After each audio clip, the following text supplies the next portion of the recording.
മയക്കുമരുന്നിനെതിരെ സിപിഐഎമ്മിന്റെ നേതൃത്വത്തിൽ വിവിധ കേന്ദ്രങ്ങളിൽ മനുഷ്യക്കോട്ട സംഘടിപ്പിച്ചു. കൊച്ചി ഏരിയ കമ്മിറ്റിയുടെ നേതൃത്വത്തിൽ പാണ്ടിക്കുടിയിൽ നടന്ന മനുഷ്യക്കോട്ടയിൽ നിരവധി പ്രമുഖർ പങ്കെടുത്തു. മയക്കുമരുന്നെന്ന മാരക വിപത്തിനെ തുടച്ചു നീക്കുന്നതിനായാണ് സിപിഐഎമ്മിന്റെ നേതൃത്വത്തിൽ മനുഷ്യക്കോട്ട തീർത്തത്. വിവിധ കേന്ദ്രങ്ങളിൽ നടന്ന മനുഷ്യക്കോട്ടയിൽ നിരവധി പേർ അണിനിരന്ന് ലഹരി വിരുദ്ധ പ്രതിജ്ഞയെടുത്തു. സിപിഐഎം കൊച്ചി ഏരിയ കമ്മിറ്റിയുടെ നേതൃത്വത്തിൽ പാണ്ടിക്കുടിയിൽ നടന്ന മനുഷ്യക്കോട്ടയിൽ കേബിൾ ഓപ്പറേറ്റേഴ്സ് അസോസിയേഷൻ സംസ്ഥാന എക്സിക്യൂട്ടീവ് അംഗം PS Rajneesh, NJ Aloshi, KJ Antony, KA Edwin, Xavier Boban തുടങ്ങിയവർ അണിനിരന്നു.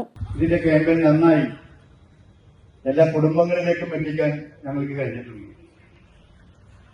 ഇന്ന് വർക്കിംഗ് ഡേറ്റാണ്, വർക്കിംഗ് സമയമായതുകൊണ്ടുള്ള ഏറ്റവും കൂടുതൽ തൊഴിലാളികളും അവരുടെ കുടുംബാംഗങ്ങളുമാണ് പങ്കെടുക്കാനുള്ളതുകൊണ്ടും ഉള്ള പരിമിതികൾ അകത്ത് നിന്നാണെങ്കിൽ പോലും അതിന്റെ അക്ഷരാർത്ഥത്തിൽ പരിപാടി വിജയിപ്പിക്കാൻ കഴിഞ്ഞു എന്നതാണ് അഭിമാനിക്കാൻ കഴിയും. വീടുവീടാന്തരം കയറിയിറങ്ങി ഇതിന്റെ ബോധവൽക്കരണം നടത്തിക്കൊണ്ട്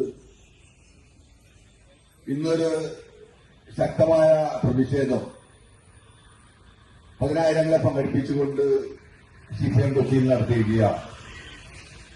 തോപ്പുംപടി മുതൽ പ്രൊട്ടൂസ് വരെയുള്ള റോഡിന്റെ ഇരുവശത്തും മനുഷ്യമുതലായി മതിൽ തീർത്തുകൊണ്ടാണ് ഇതിനെതിരെ പ്രതിഷേധം സംഘടിപ്പിക്കുന്നത്. News bureau, Kochi.